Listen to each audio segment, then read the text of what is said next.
14 songs you've been singing your whole life. Songs that played at cookouts, at funerals, at slow dances in gymnasiums where the lights were turned just low enough. Songs you know every single word to. Songs that feel like they belong to you personally. Every single one of them has a secret, a hidden voice, a name that should have been on the label and wasn't. A genius who showed up, did some of the most important work on the record, and then walked away without a single mention. A songwriter who created something extraordinary and handed it to someone else and watched from a distance as it became something they never could have imagined. You didn't know who was really in that studio. None of us did. That's what this list is about. Not rumors, not speculation. The actual stories. The hidden architecture behind 14 records you already love.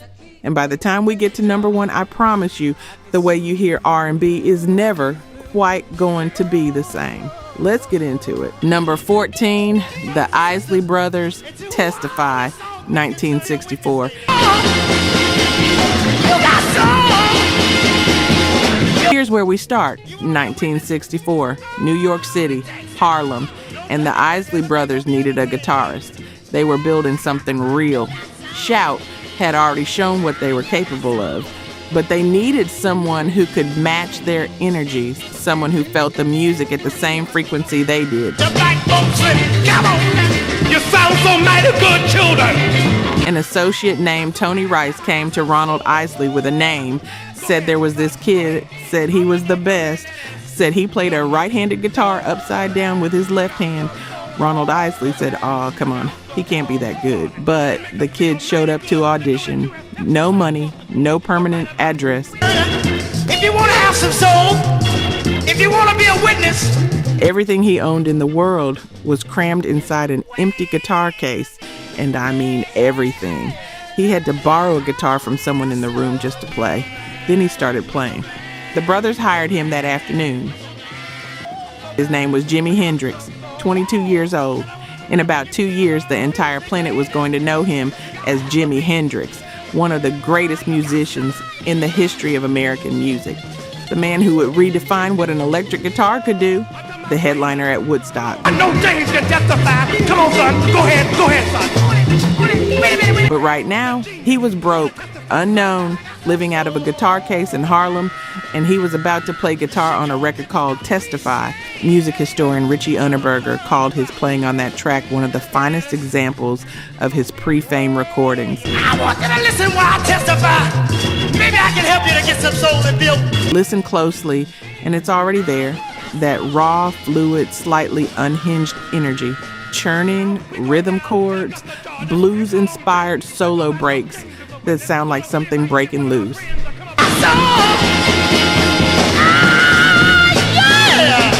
The same electricity that would later change rock history is already present in full on an R&B record that most people today have never heard. Jimi Hendrix played on this record, and nobody outside a small circle knew it. Not yet. Number 13, The Temptations. Papa Was a Rolling Stone, 1972.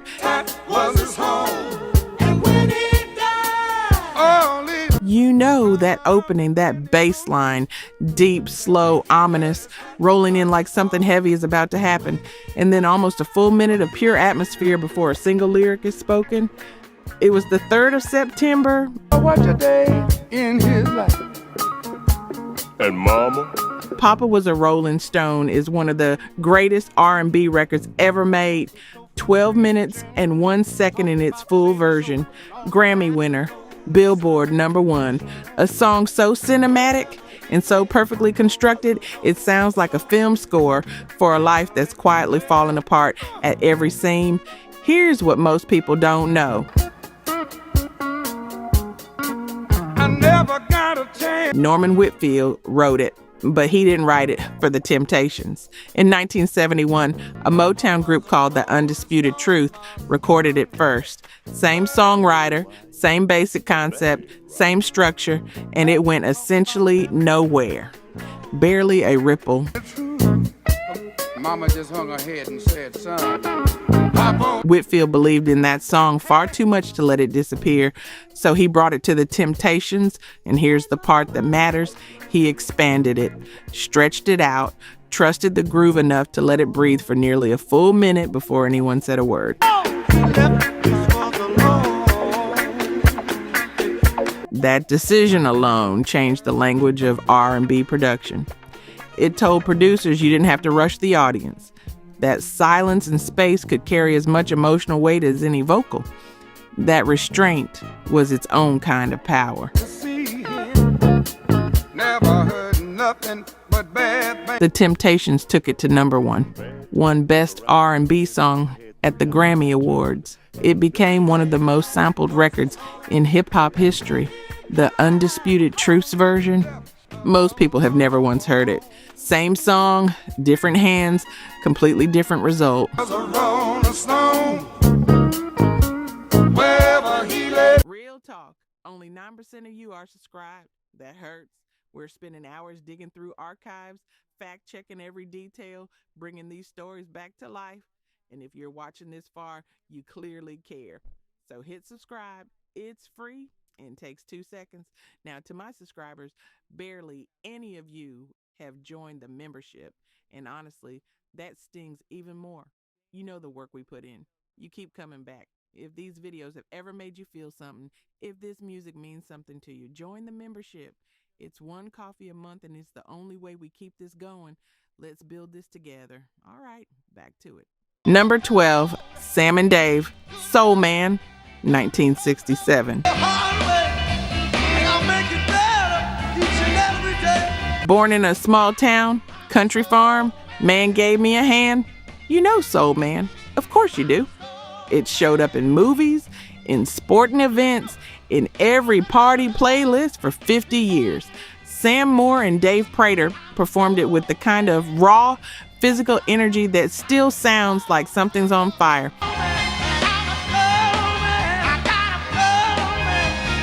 It became shorthand for Southern soul music. It became shorthand for American music, but who actually wrote it? Two men, Memphis, Stax Records, 1967, Isaac Hayes and David Porter. Now, you know Isaac Hayes, you know Shaft, you know that Oscar. You might even know him as the voice of Chef from South Park.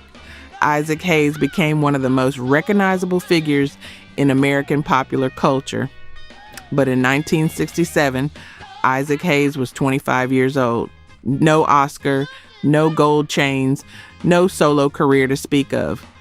He was just a brilliant songwriter grinding at Stax with his partner David Porter. Writing hit after hit for other people, songs that carried other people's names while his own stayed largely in the background. Hayes and Porter wrote the engine behind Sam and Dave's greatest years. Hold On, I'm Coming, When Something Is Wrong with My Baby, songs that defined an entire era of Southern soul. Written by two men whose names most casual listeners still couldn't tell you today. And here's what I find myself thinking about when I hear Soul Man. Isaac Hayes went from writing that record without a single significant hit of his own to winning the Academy Award for Best Original Score with Shaft in 1972. 4 years. One of the most dramatic turnarounds in the history of American music. If you've ever done the real work behind the scenes, poured your heart into something that carried somebody else's name, you know what that 4-year gap costs, and you know exactly what it means when it finally pays off. Number 11, Marvin Gaye and Tammy Terrell, The Late Recordings, 1968 to 1969.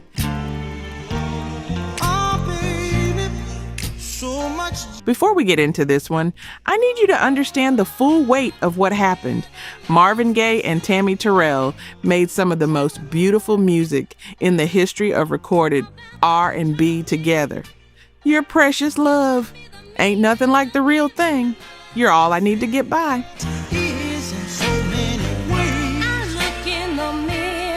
Their voices together had a warmth and an ease that felt like two people who had known each other for lifetimes. Then on October 14, 1967, while performing on stage at a college in Virginia, Tammy Terrell collapsed. She fell directly into Marvin's arms. Doctors discovered a malignant brain tumor. She fought. She underwent surgery after surgery. She tried to keep recording, but by 1969, there were sessions she simply could not finish, songs that needed to be completed. Motown didn't stop production, so someone stepped in.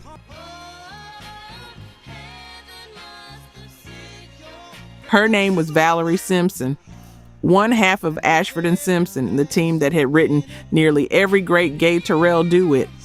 Valerie sang Tammy's parts, completed the harmonies, gave the songs the voice they needed to exist.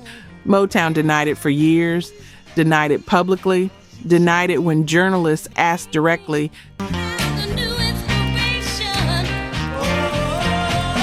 Simpson herself has said that Tammy was brought in when she was strong enough to record over Valerie's guide vocals, that the picture is more complex than a clean substitution. The full truth of those sessions has never been made fully transparent.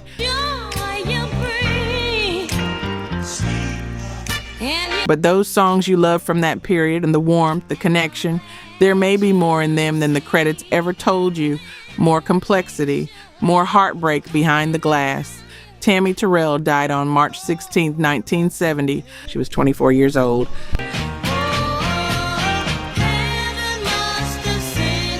Number 10, Marvin Gaye, What's Going On, 1971. Rolling Stone ranked What's Going On the fourth greatest song of all time, then sixth in the updated list. Marvin Gaye's Monument, the record that changed R&B and arguably changed American music. Marvin Gaye almost didn't record it.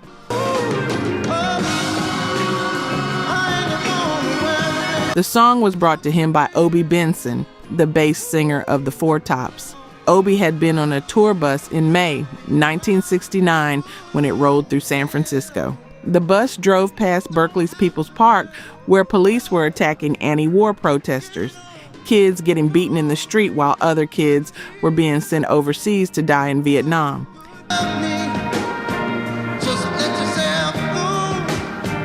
He went home, sat with a Motown songwriter named Al Cleveland, wrote the song, then he brought it to the Four Tops, his own group, his bandmates. They turned it down, told him it was a protest song and they didn't want to be near it. So Obie brought it to Marvin, and Marvin's first instinct was to record it with another group, the Originals.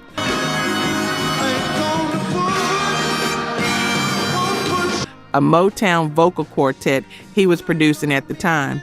Obie told him no, told him he had to sing it himself, made Marvin a deal. You record it yourself and I'll give you a percentage of the songwriting. Marvin agreed, added his own lyrics, gave it depth and texture that the original draft hadn't had, added the intimacy of someone who'd been living with this grief for years.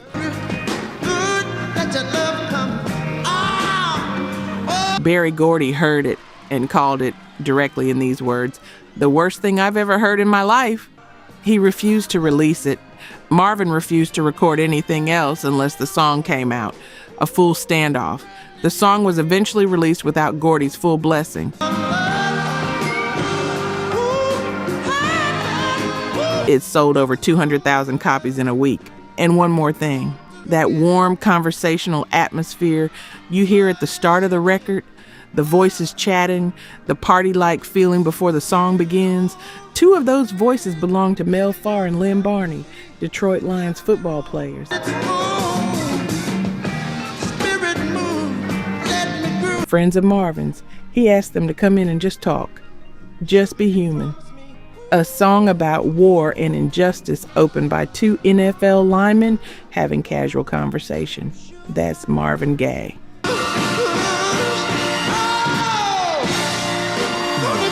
Number 9, Rufus featuring Chaka Khan, Tell Me Something Good, 1974.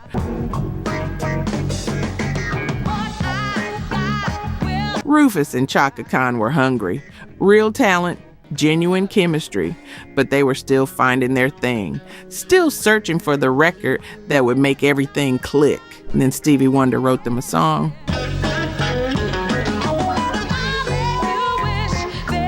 This is how it happened. Stevie was in the room with the group at a session or rehearsal.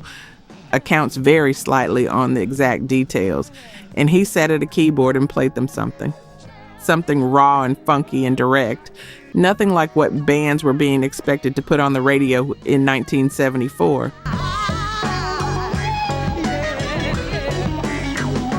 He told them, roughly in his own words, that they needed something like this, something that hits in the gut, something honest.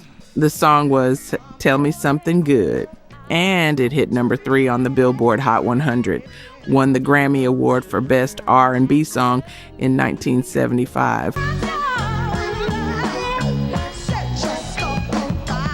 Here's what stays with me about this. Stevie Wonder was at the absolute peak of his creative powers when this happened.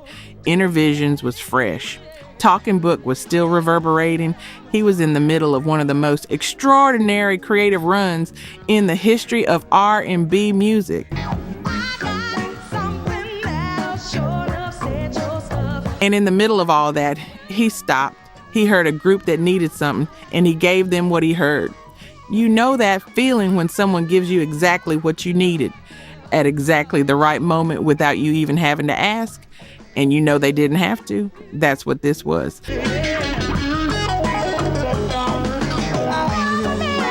Some of you have been listening to Tell Me Something Good your whole lives. You've sung that chorus 1,000 times, and you had no idea Stevie Wonder put that in Rufus's hands.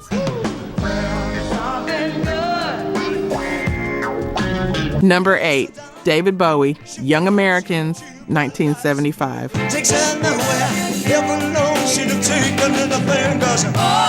David Bowie was in Philadelphia, 1974, recording at Sigma Sound Studios, a white British rock star trying to make an authentic soul record, and incredibly, improbably, almost pulling it off.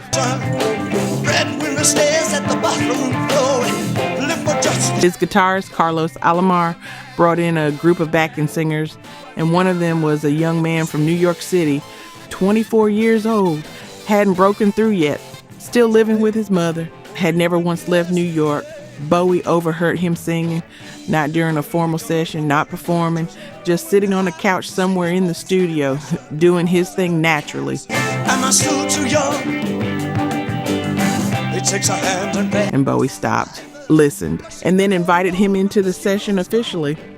During those sessions, this young man played Bowie one of his own original songs. A track he'd written called Funky Music Is a Part of Me. Bowie loved it, asked if he could rework it. The young man looked at him, according to what he later recalled, and said, "What do you mean let you record it? I'm living in a building with an elevator that barely works." He agreed to let Bowie have it. Bowie rewrote and retitled it as Fascination. It appeared on the Young Americans album. And the young man received his very first songwriting credit on a major release. Then Bowie took him on tour. On the very first night at the Universal Amphitheater in Los Angeles, Diana Ross was sitting in the front row. She saw this young man perform and invited him to come sing backup for her. She takes his ring, takes his babies, takes him minutes. That opened a door, which opened another door. Years later, by then one of the greatest soul singers who ever lived, he would say about what happened with Bowie, "He started my career, flat out, absolutely. I had never been out of New York City before Bowie took me on the road with him. I was still living with my mother. That young man was Luther Vandross.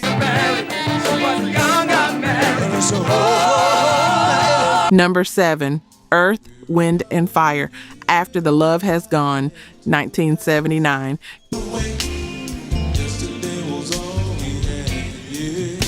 You know Earth, Wind, and Fire. You know what they built. Morris White created something that felt like its own universe.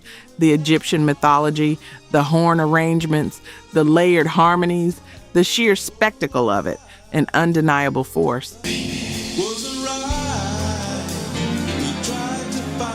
After the Love Has Gone is one of their most emotionally devastating songs. That piano intro, that quiet, aching feeling of watching something slip away. Philip Bailey's vocal navigating grief with so much restraint, it almost hurts more than if he just screamed. Here's what you probably don't know. Not one member of Earth, Wind, and Fire wrote it. The song was written by 3 men, David Foster, Jay Graydon, and Bill Champlin. David Foster is a Canadian producer and songwriter who would go on to shape the careers of Whitney Houston, Celine Dion, and Michael Bublé.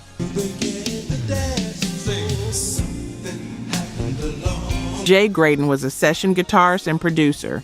Bill Champlin was a songwriter who later joined Chicago. None of them were in EWF.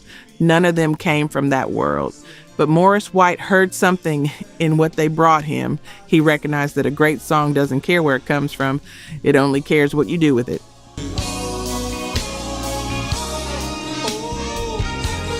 After the Love Has Gone won the Grammy for Best R&B Song in 1980.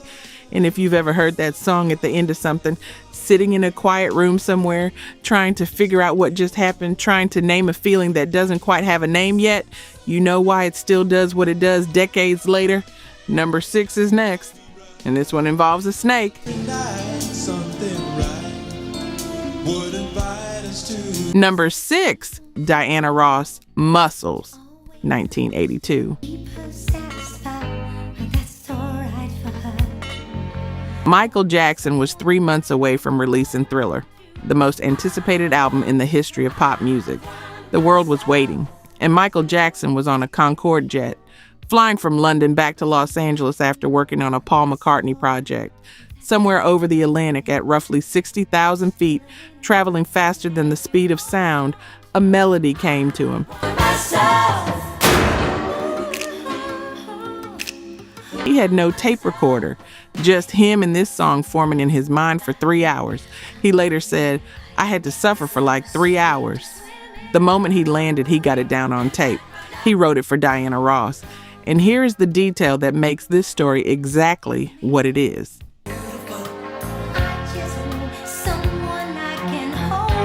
The song was called Muscles, and Muscles was the name of his pet boa constrictor, a real snake.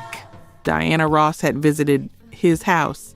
It's a scene the snake actually helped him peel off the snake's shedding skin during a visit, and then he came home from London and wrote a song called Muscles about a woman's desire for a physically powerful man, and named it after his snake.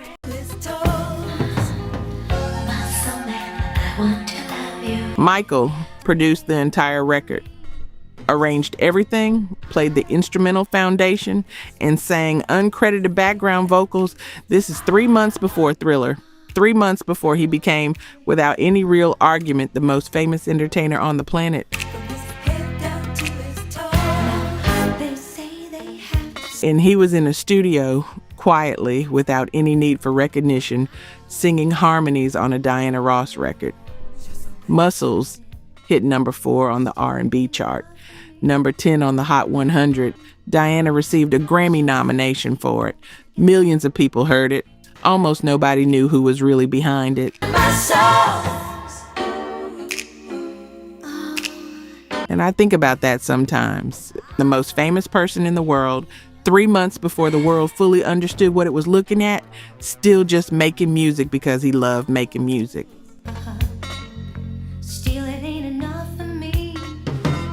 Number 5, Rockwell, Somebody's Watching Me, 1984. Man with an average life. I work from 9 to 5. I always feel like Somebody's Watching Me, one of the most recognizable voices in the history of pop. That chorus is embedded in American culture, and the man singing it isn't named anywhere on the record. Here's the full story, because it deserves to be told completely. That's why I always feel like somebody's watching me. Rockwell's real name is Kennedy William Gordy. His father is Berry Gordy, the founder and CEO of Motown Records. But Kennedy didn't want to trade on his father's name or his father's legacy. He wanted to make it on his own. So he signed to Motown using the stage name Rockwell. Tell me, is it just a dream? I always feel like. And the story goes that Berry Gordy didn't even know his son was on the label until after the deal had already been done. Kennedy wrote Somebody's Watching Me himself, then went to Michael Jackson, a childhood friend. It was someone he had literally grown up around, and asked him to sing the chorus.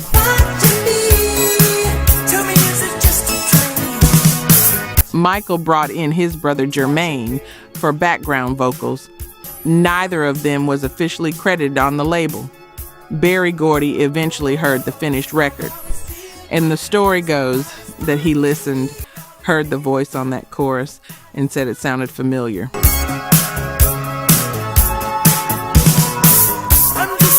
When someone finally told him it was Michael Jackson, he was reportedly elated. Now hold that picture for a moment.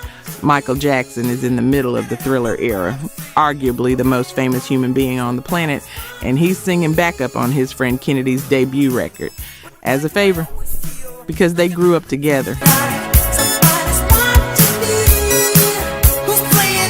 The song hit number 1 on the R&B chart.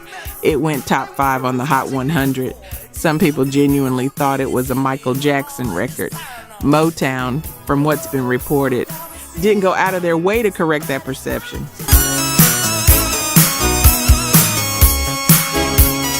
The most famous man alive, quietly doing right by his friend, asking for nothing in return.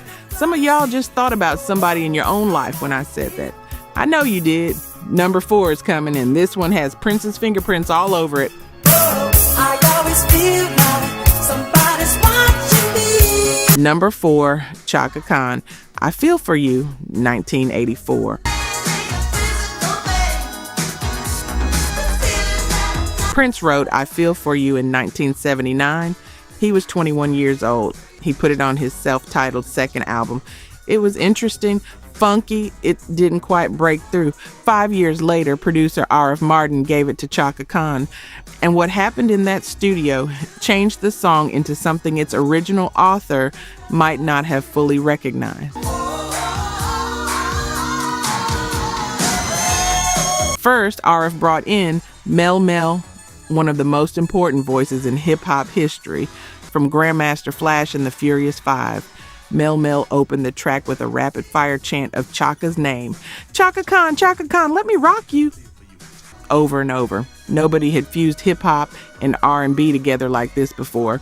Not at this level, not on a record this polished, released this wide. In 1984, this was genuinely new.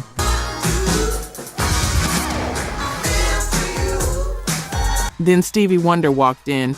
Jimi picked up his harmonica, played what became one of the most immediately recognizable harmonica lines in the history of R&B. A few notes, a few seconds, that was all it took. The song hit number 1 on the R&B chart in both the UK and the US, won the Grammy Award for Best R&B Song. And here's the thing that still hits me every time I think about it. Prince won that Grammy. He wasn't on the record. He didn't play a single note on Chaka's version. He didn't contribute a lyric to the arrangement. He wrote it 5 years earlier when he was 21 years old, partly, according to some accounts, about a crush.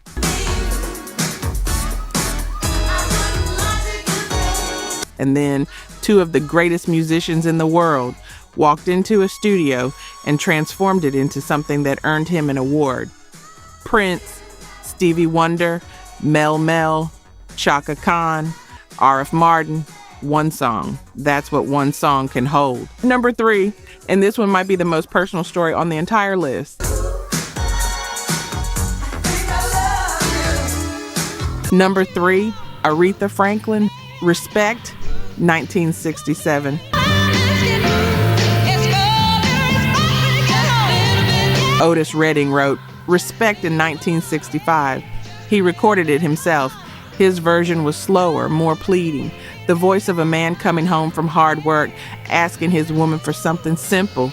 Just a little respect when I get home. Humble, almost tired, a good record.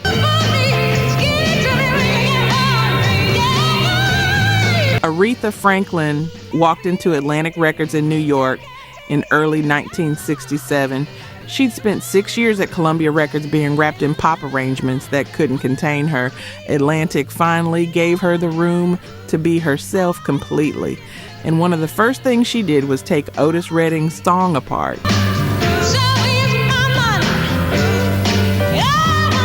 She didn't just cover it, she deconstructed it. She added the spelling, R-E-S-P-E-C-T, that simple theatrical touch that somehow changed everything about the song's energy. She added the Sock It To Me bridge. She brought in her sisters Irma and Carolyn to sing backup, and those harmonies transformed the dynamics of the whole record.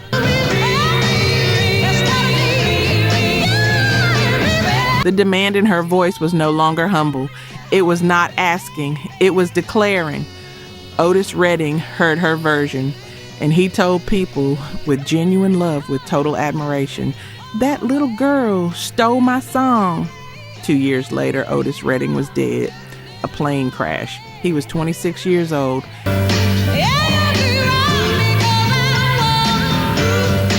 And today, when anyone mentions Respect, they think of Aretha Franklin. The song is in the National Recording Registry. It's been called the greatest song in American music. It became a civil rights anthem, a feminist anthem, an anthem for anyone who has ever needed to be treated like a human being.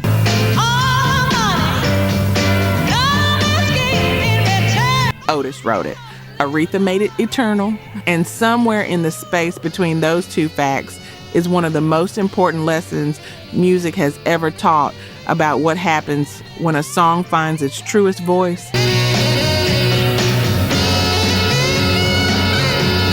If you've ever given something to someone else and watched them do something with it that you never could have imagined, you understand exactly what that cost and exactly what it was worth. Number 2, I've been saving this one.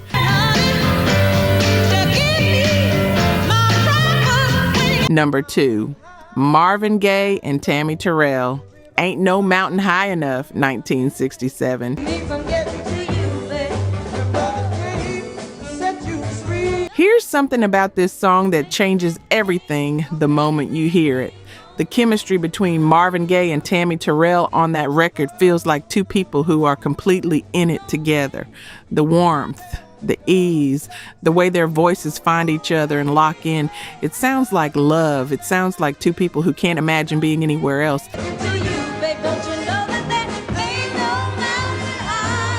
They recorded their vocals in completely separate sessions.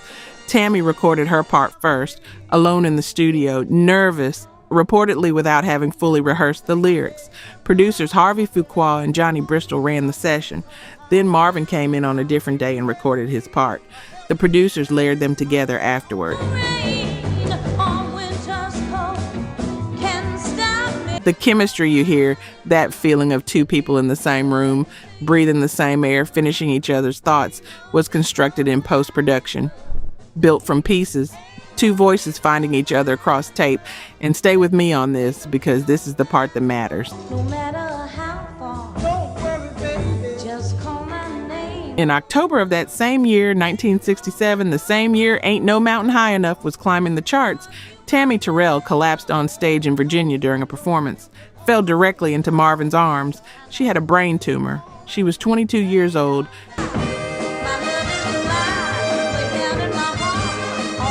She underwent surgery after surgery.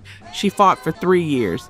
She tried to keep recording, and when she finally couldn't, Valerie Simpson, the songwriter who had written nearly every great Gaye Terrell record, quietly sang in her place on some of those final sessions. O-Town denied it for years. Tammy Terrell died in March 1970.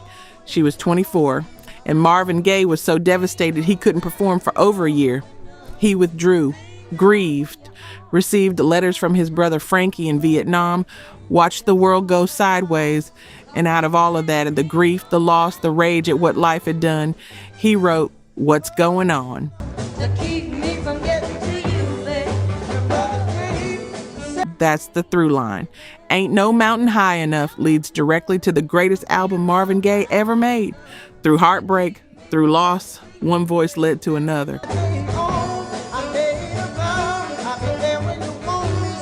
Number 1, Prince, Nothing Compares to You, 1984.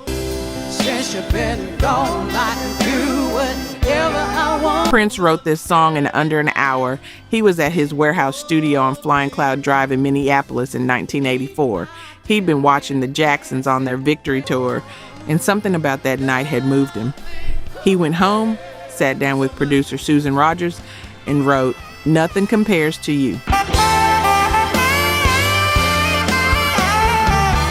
According to Rogers, it came out of him the way a sneeze comes. That fast, that natural, that complete. He gave it to the family, a side project, a group he'd assembled and signed to his Paisley Park label. Their version was slower, more synthesizer heavy. It appeared on their self-titled 1985 album and barely registered. The family broke up. The song went quiet. Prince felt he'd taken it as far as he could with it and moved on. Then in 1989, Sinead O'Connor's manager suggested she cover it for her second album. Her mother had died in 1985, the same year the family recorded it, and something in those lyrics spoke directly to that grief. She re-recorded it entirely, stripped it down to almost nothing, stood in front of a camera in a bald-headed, completely exposed music video that felt less like a performance and more like watching someone's heart come apart in real time.